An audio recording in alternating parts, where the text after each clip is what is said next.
Hey, welcome to the video. Hang on, here's 5 reasons why you should be a dungeon master.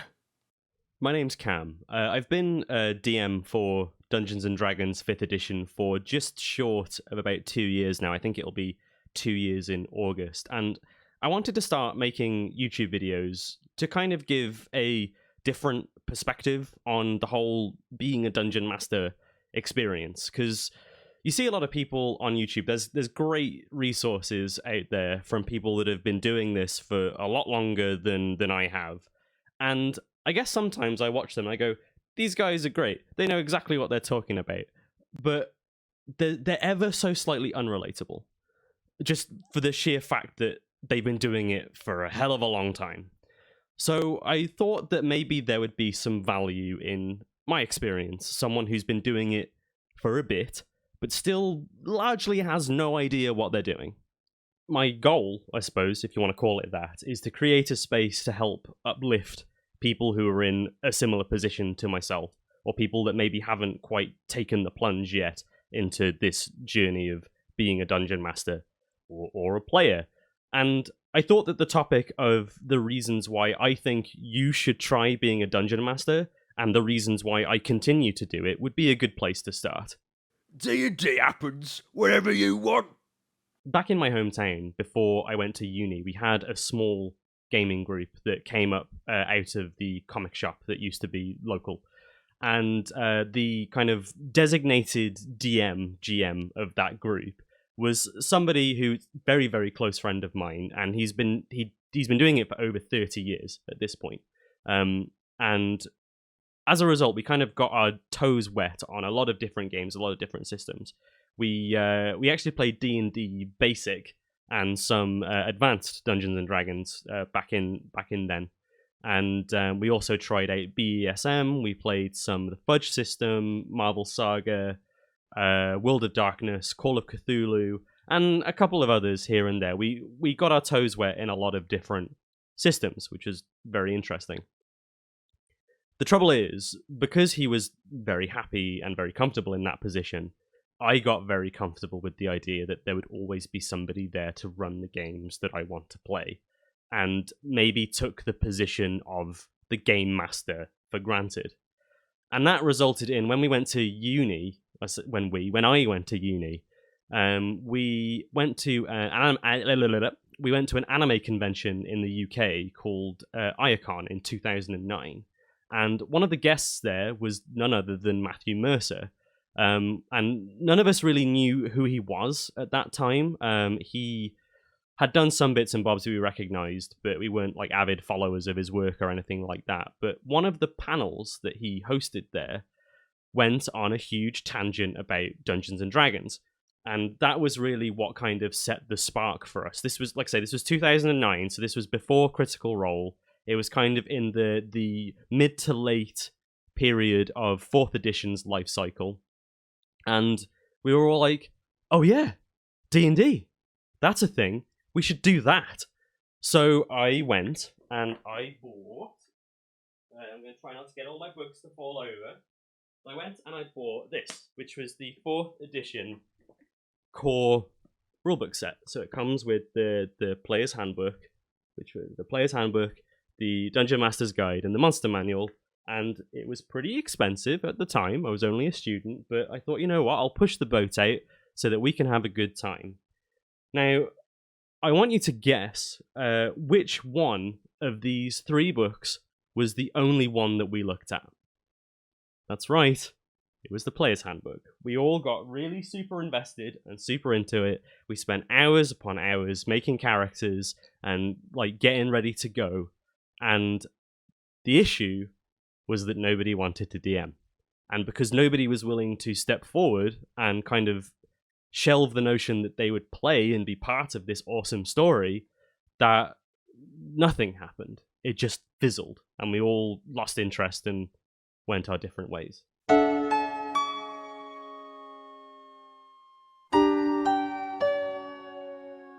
Fast forward to about 10 years later, at another anime convention, funnily enough, at the exact same venue, Amicon 2018, And my wife Emily and I had just started watching season 2 of Critical Role. It hadn't been long since it started, and we were talking with a friend about it because she was the one who kind of got us onto it, and we'd had a few drinks. So in kind of that tipsy stupor, I had an epiphany. I could do it. If I did it, then it'll happen. And I started basically running around the fields like Archimedes screaming Eureka, like, I'm gonna do it, and when I do it, it's gonna happen, and people are gonna play it, and it's gonna be awesome. So I did. And now I do. Play at least 2 games of D&D a week, sometimes 3, and we have a great time doing so. It's awesome. The thing is, and I think the one thing that maybe kind of media depictions of D&D and stuff like Critical Role don't make clear is that all you need is one other person. I mean, take a look at the other videos on this channel where Emily and I play a one-on-one campaign. It's great. And arguably you don't even need that. You can, if you want, play it on your own. I've never tried it personally, but I don't see any reason why you can't. But that's the point, right? If you just have one other person or enough willpower, you can make D&D happen whenever you want. It'll make you a better player. As I mentioned before, I think one of the big turn-offs for a lot of people, at least it was for us, for being a DM, is that you want to be one of the people that's directly involved with what's going on. You want to play the hero or the murder hobo, killing everyone, whatever.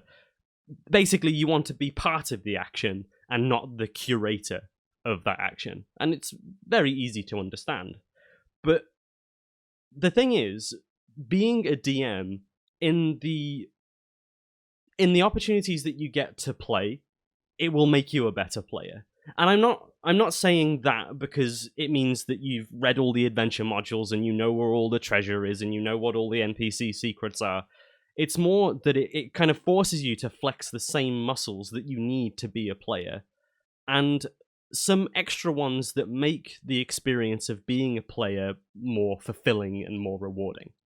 When you're a DM, you kind of have to wear a lot of different hats, and particularly the focus on having to play multiple different characters over the course of one session in all your NPCs and your monsters means that you rapidly gain experience of role-playing a multitude of different character types a heck of a lot faster than if you were just playing a single character.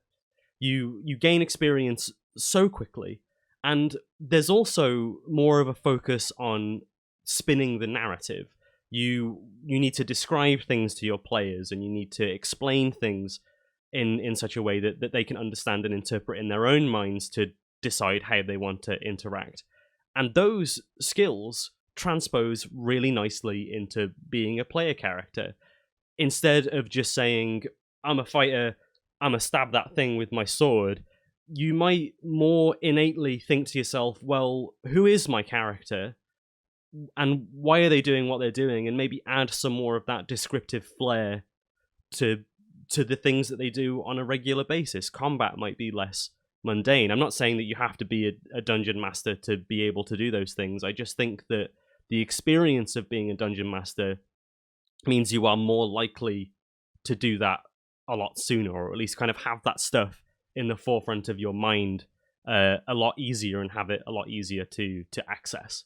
I think another very positive thing that it does as well is it kind of helps you see the game from the other side of the table and breeds an awful lot more mutual respect for any DM that you then play for. So you might be more willing to go the extra mile to help the story move along, or you might be more considerate of your actions and maybe think, well, I'm not going to do something completely ridiculous unless there's an actual reason for it, to lighten the load on them a little bit, because they've already got so much going on. That shared experience, I think, kind of really helps everyone at the table. When I was younger, I used to play very much. I was very much a passive player at the table. I was quite shy, still am quite shy, and I generally used to keep quiet. I didn't get too involved in role-playing stuff, and The worst part, I think, was combat, because obviously there's a lot going on. There's a lot you have to think about when it comes to combat, and it would generally get to my turn, and I would just kind of do my attack and then get on with it. And I think that means that there isn't a whole lot for the other players or the DM to riff off of. And also, it just meant that I got bored, because I would just sit there. It would get to my turn and be like, oh, okay, I'll shoot them, and then that's it. That's my turn over. 5 seconds and done. Nowadays, now that I've got all of this experience under my belt, I say all of it, a little bit. I'm still very much floundering half the time. But so an example that I can give now is I have a tiefling battle master called Thorn, and Thorn she's a gladiator. She's kind of a popular like show prize fighter, and she loves it. Like the fame and the attention has kind of gone to her head, and she loves fighting for the spectacle of it. To her, violence is an art form, and the other two players in that party are both kind of like shy and angry types, and she just loves teasing them, making them feel awkward, and just annoying them to get a reaction out of them. So now, when it comes to Thorn's turn in combat, instead of just being like, oh, I'm gonna use my goading attack and roll a dice and that's my turn, I'm gonna be much more likely to say, right, okay, Thorn's gonna run up behind Cash, who's Emily's character, this kind of not shy, but just like quiet half orc ranger. She is going to jump on her back, do a cartwheel in the air, jump down on the other side, and then kind of flourish and stab the person in the foot. And that on its own, just that one action, that's all flavor, right? Like, no rolls were done during that sequence. It was just kind of taking the action of I'm moving my movement and I'm doing an attack, and weaving it into the narrative. She was walking past Cash, so instead of doing that, I'll do the flip, and it gives something for Emily to react to, which is, you know, her response to being used as a stepping stool. And it kind of is more like me going, hey, this is what my character does. And it could be something to kind of roleplay about later, and there's a lot more there. Or you can just ignore it. But ultimately, I've hit the end of my turn, and I'm like, yeah, that was cool. And as long as you're satisfied with what you've done, hell yeah. It's great mental and creative exercise. Kind of following up from that last point of it making you a better player, the act of DMing is kind of like high intensity interval training for your brain. You have to always be ready to pass and process information and constantly be listening and responding to things as they come at you from all angles across the table. You're constantly switching between different skill sets as the game shifts from role-playing, where you have to focus on responding to people, to exploration, where your focus is on narration and revealing things to the group, to combat, where you have to be more in tune with the rules and the abilities of your monsters and tactics and stuff like that. So you're kind of having to exercise a lot of different muscles and knowledge in your brain all the time for upwards of 3 to 4 hours, maybe even longer. It's both exhausting and exhilarating. And me saying that probably sounds scary, and I get it, it does sound scary, but the thing is, it's just like exercising your body, right? When you first lift weights, your muscles hurt, it aches, and it's painful, but it'll get easier over time. You get stronger, these things come more naturally, they come faster, and eventually you will reach a point where you have a game, and I'm not promising that this is going to be every game. I think for me, it's still maybe like 1 in 10 games. You will have a session where you feel like you're 100% on top of everything. You have an answer for every question. You have a response for everything that your player does, and you will come out of that session feeling amazing. And that is what makes being a DM so rewarding, for those moments where you just feel on top of the world, because you are. I think another important thing to bear in mind as well is these skills and these muscles that you train while playing and DMing the game aren't just limited to playing Dungeons and Dragons. There's so much overlap with not only other games but situations in real life as well. And you won't even notice. You'll just find that you're in a situation one time and you come out of it and you think, wow, I handled that way better than I would have done before I started doing what I'm doing. And it's just because it's the same muscles that you use when you DM. So like for me, just talking to people comes more naturally. I find it easier to respond to people's questions or just carry a conversation. I used to despise small talk because I never knew what to say. And now I just kind of spout things off. Not all the time. I'm still incredibly awkward when it comes to talking to people, but it's easier. And I'm confident that it will continue to get easier as time goes by. And you'll find things like that as well. It's not as hard as you think. I think another reason why people are scared or get turned off from the idea of DMing is they watch things like Critical Role or they listen to other more seasoned DMs talk about it. And I know I felt like this sometimes. It just seems like such a gargantuan task. You see people talking about world building and making NPCs and talking about monsters and going into such minute, intricate detail that it just seems incredibly overwhelming. But the thing is, you don't need to do that. If you have the time and you have the energy to go to that level of detail in developing your world and your characters, then more power to you. You're doing a lot more than I can. But it's not necessary. You don't need to do that. Really, when you break it down, all you need is a hook to get your players invested, a location to explore, a person to talk to, a monster to fight, and the willingness to improvise. And maybe throw in a magic weapon or two here or there. One of the creators that I've been an avid follower of since pretty much I started running games is a guy called Mike Shea, who's known as Sly Flourish online. And he says that your most important game is the next one you're going to run. And that is a lesson that has been so important to me because I was in a similar position when I was trying to run games and I was getting so wrapped up in plot points and potential developments that really had nothing to do with what the players were doing right now and the kind of things that they were going to encounter. Don't worry about it. Put it out of your mind if you're struggling with it. Just focus on the game at hand and just be ready to improvise if something like that does come up. And you can always deal with it when you get ready to prep for your next game. But in that game, again, the focus should be the one you're about to run.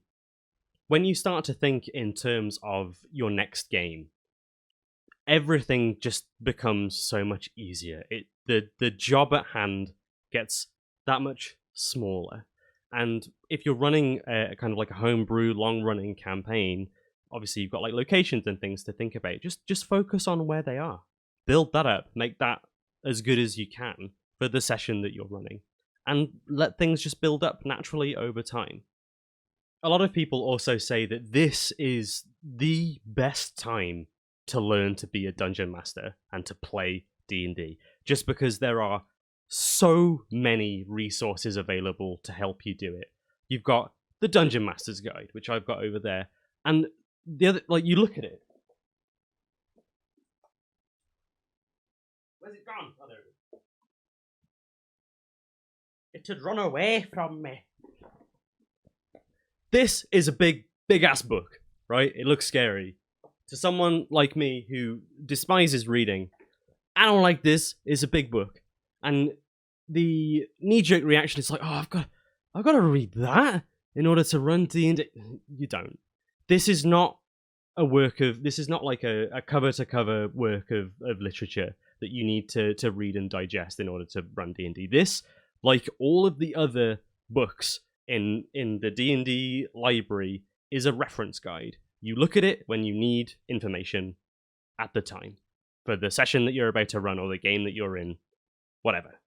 But the reason why I say it's so good now is because there is so much available to you right here on YouTube that will make your life easier. People whose content is solely for that purpose. People like Sly Flourish, like I mentioned before, Matt Colville, The Runesmith, other stream games that you can listen to for inspiration, like Tales from the Mists, Rivals of Waterdeep, The Adventure Zone, and Critical Role, like so many others before us. There's just so much there if you go out looking for it. I think another thing that's scary to some people is there's such a huge focus when people talk about D&D on homebrew campaigns, homebrew settings, homebrew adventures, all this kind of stuff. It's daunting, like I mentioned before, because there's a lot you've got to think about. But there's an entire myriad of published adventures that you can just pick up, and it does all the heavy lifting for you. It's got all the maps, it's got all the NPCs, it's got all the locations, the story, just ready for you to pick up, open, and go. And honestly, you can just take stuff out of that and use them in your games if you want. But it's all designed to make your life easier, and ultimately will result in your experience not being as challenging as you might think it is. The very first adventure that I ran, all we had was the player's handbook and the download of the Death House, which is the introductory adventure to the Curse of Strahd module. That was all we had, and I'd never done it before. I was terrified, but the result was we still had fun. Yeah, we fumbled. Yeah, there were awkward moments of silence while I was looking up rules and figuring out what to do. But the net result was at the end of it, everyone who played in that game had a great time and were eager to continue. And that game, that one Death House adventure, spiraled out into a homebrew campaign that lasted for almost 2 years.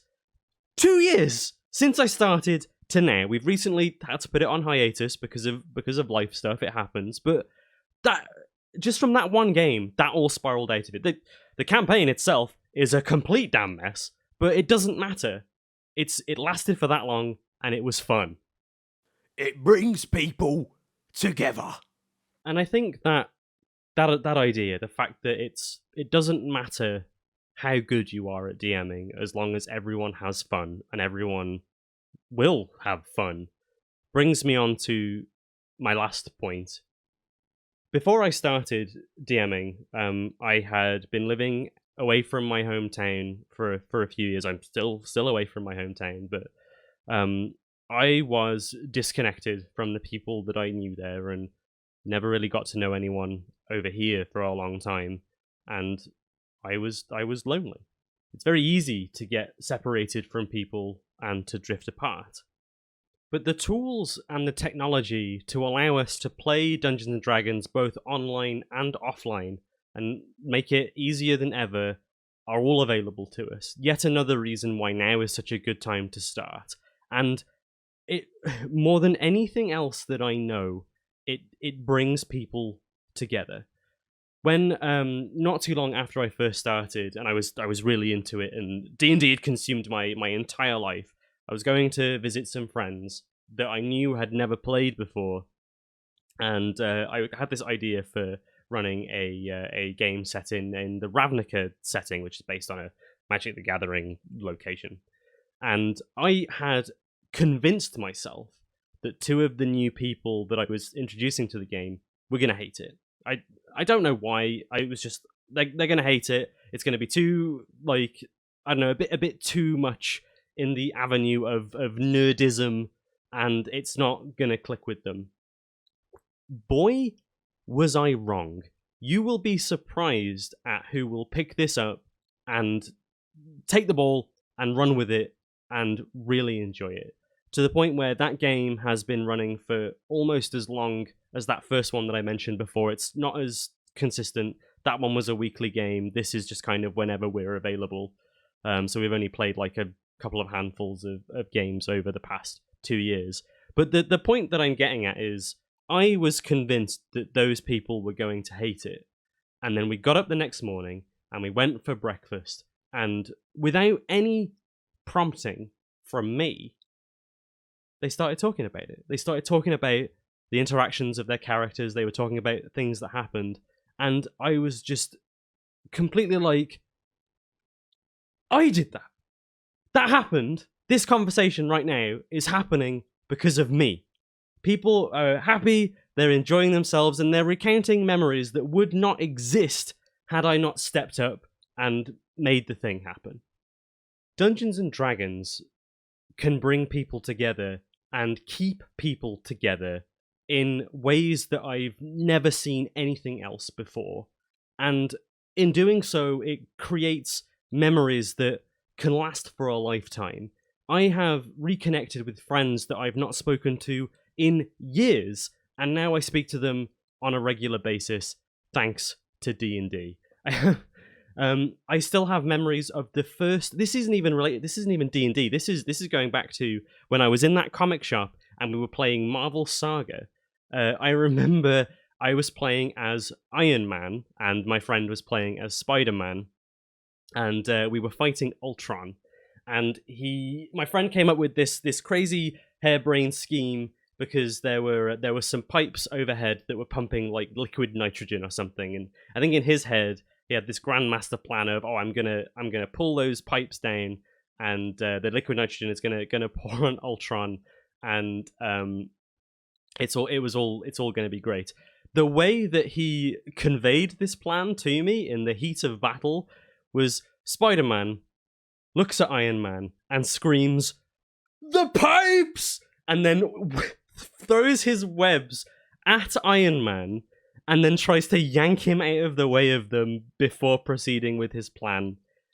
Failed his check, so I didn't move, and it was all just a complete mess. It was very silly, and it was very funny, but the thing is, that was about 13 years ago. I don't remember anything from 13 years ago. I barely remember things that happened last week.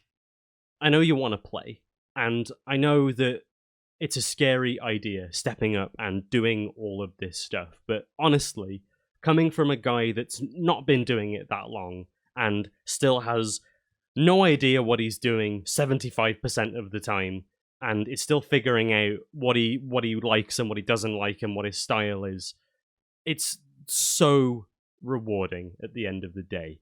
And do I have some problems with it? Yes, I do have some problems. Maybe they kind of like unique to the way that I am, and maybe that's something that I'll talk about in another video, the things that I struggle with as a DM and kind of as a person. But honestly, even if you just try it once with people that you trust, it will be worth it. Okay, so I'm done. I've rambled on for far too long. This was 5 reasons why I became a DM and why I continue to do so today. I really hope that if some of you are on the fence, that it convinces you to at least give it a go, or if you're already trying and you just need a little bit of a push to carry on, that it does that. I would be really interested to know what you think, the reasons why you DM personally, or what's stopping you.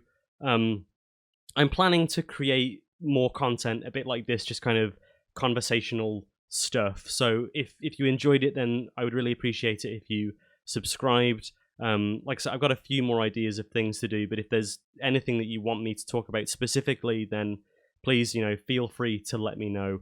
You can find me on Twitter. I stream 3 times a week over on Twitch.